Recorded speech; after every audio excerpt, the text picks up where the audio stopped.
Dear student, welcome to my channel the Bong science. দেখো, আজকে আমরা অভিনব ভৌতবিজ্ঞান ও পরিবেশ এই বইয়ের গ্যাসের আচরণ এই চ্যাপ্টার থেকে যে গাণিতিক প্রশ্নাবলী এর সমাধান কিন্তু আজকে তোমাদের মধ্যে করে দেখাবো। এর আগে আমরা যে সংক্ষিপ্ত যে প্রশ্নগুলো ছিল তার উত্তর কিন্তু করে দিয়েছি। এবার আমরা যে গাণিতিক প্রশ্ন আছে 2 এবং 3 নম্বরের যে গাণিতিক প্রশ্ন আছে পেজ নাম্বার 19-এর, সেগুলো তোমাদের মধ্যে সমাধান করে দেবো। দেখো 19-এর পেজ, দেখো এই যে গাণিতিক প্রশ্নগুলো আছে 4.6 থেকে 4.14 প্রশ্নগুলো আছে, এগুলো সমাধান করে দেবো। দেখো, প্রথম প্রশ্ন আছে 23 ডিগ্রি সেলসিয়াস তাপমাত্রায় 752 মিলিমিটার চাপে 0.324 গ্রাম কোনো গ্যাসের আয়তন 280 সিসি, গ্যাসটির আণবিক ভর কত? দেখো কি কি দেয়া আছে সেগুলো একটু দেখে নেবে, কোন কোন বিষয়গুলো দেয়া আছে। দেখো প্রথমে দেখো টি দেওয়া আছে 23 ডিগ্রি সেলসিয়াস, এটাকে কেলভিনে করে নিলে 296 কেলভিন। পির মান দেওয়া আছে 752 মিলিমিটার, এটা আমরা অ্যাটমসফিয়ার করে নিলাম 760 দিয়ে ভাগ করে। আর ডব্লুর মান দেওয়া আছে 0.324 গ্রাম, আর ভির মান দেওয়া আছে 280 সিসি। এটাকে যদি লিটার করতে হয় আমাদের 1000 দিয়ে ভাগ করতে হবে, তাহলে 1000 দিয়ে ভাগ করলে 0.280 লিটার। এখানে এম এর মান বের করতে হবে।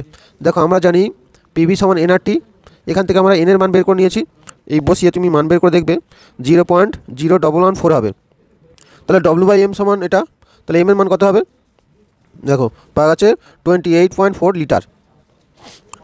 এটা অ্যাকচুয়ালি লিটার নয়, গ্রাম পার মোল। এবার পরের প্রশ্নে আমরা চলে যাব। দেখো 4.7 প্রমাণ উষ্ণতা ও চাপে 4 গ্রাম SO2 এর আয়তন কত? ওই আয়তনে কত সংখ্যক অণু বর্তমান? দেখো কী কী দেওয়া আছে 4.7টা। এম এর মান দেওয়া আছে দেখো 64 গ্রাম পার মোল, কারণ SO2 আণবিক ভর হচ্ছে 64। ডব্লুর মান দেওয়া আছে 4 গ্রাম। এবার এনটা মানে মোল সংখ্যা বের করে নেবো, W/M মানে 4/64 মানে 0.0625 এত মোল। এবার ভিটা আয়তনটা কী করে বের করবো? যে মোলটা আছে তার সঙ্গে যদি 22.4 লিটার গুণ করি তাহলে আমরা আয়তন পেয়ে যাবো। এটা গুণ করলে তুমি পাবে 1.4 লিটার। এবার 1 মোল অণুর যে অনুসংখ্যা এত, তাহলে এত যে মোল তার অনুসংখ্যা কত হবে? এর সঙ্গে যদি আমি এত গুণ করে দিই তাহলে অনুসংখ্যা তুমি পেয়ে যাবে। গুণটা নিজে করে দেখবে, তাহলে উত্তরটা আমরা পেয়ে গেলাম। এর পরের প্রশ্নটা দেখে নাও 4.8 0 ডিগ্রি সেলসিয়াস থেকে কোনো গ্যাসকে উত্তপ্ত করলে তার চাপ ও আয়তন উভয় দ্বিগুণ হয়, গ্যাসের চূড়ান্ত উষ্ণতা কত হবে? দেখো এখানে কী কী দেওয়া আছে 4.8-এরটা দেখো T1 দেওয়া আছে 0 ডিগ্রি সেলসিয়াস, এটাকে আমরা কেলভিনে করে নিলাম 273 কেলভিন। P2 2P1 দ্বিগুণ বলা আছে, V2 2V1, আর T2 মান বের করতে হবে। দেখো এই যে সূত্র P1 V1 বা T1 সমান P2 V2 বাই T2, এখান থেকে তুমি T2 মান পেয়ে যাবে। সবগুলো মান দেওয়া আছে, বসিয়ে দিলাম, হয়েছে 1092 কেলভিন।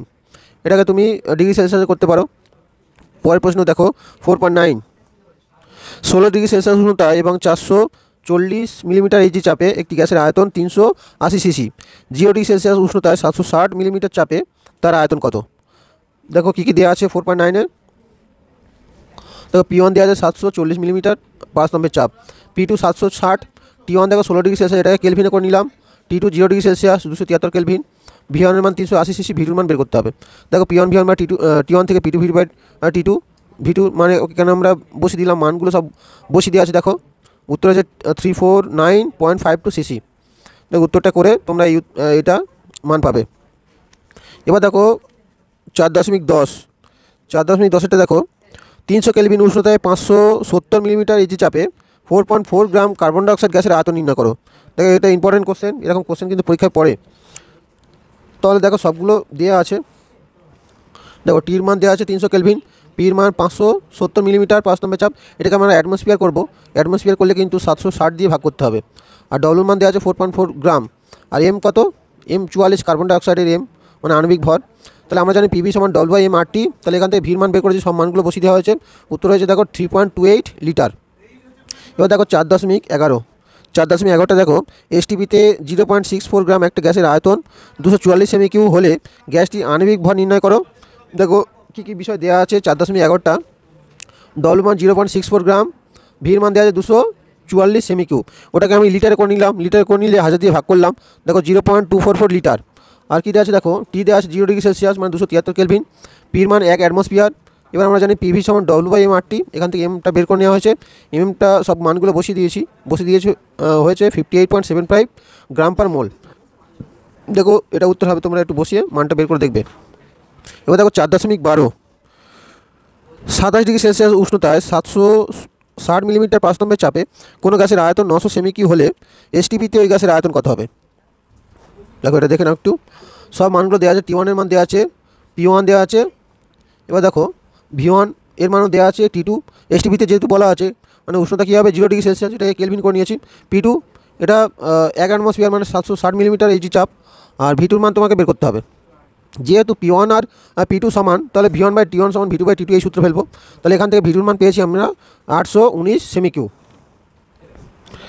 এখানে যে উত্তরটা এটা ভুল দেওয়া আছে, উত্তরটা কিন্তু উষ্ণতা হবে না। 4.13 স্থির চাপে 8 লিটার আয়তনে নির্দিষ্ট ভরের গ্যাসের উষ্ণতা 27 ডিগ্রি সেলসিয়াস থেকে বৃদ্ধি করে 177 ডিগ্রি সেলসিয়াস করলে আয়তন 12 লিটার হয়। এই তথ্যগুলো ব্যবহার করে পরমশূন্য উষ্ণতার মান নির্ণয় করো।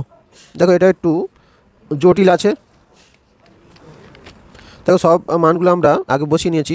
V1 8 লিটার, T1 হচ্ছে 300 কেলভিন, T2 হচ্ছে 450 কেলভিন, V2 12 লিটার। এই তথ্যগুলো দেওয়া আছে। এখান থেকে পরমশূন্য উষ্ণতার মান বের করতে হবে।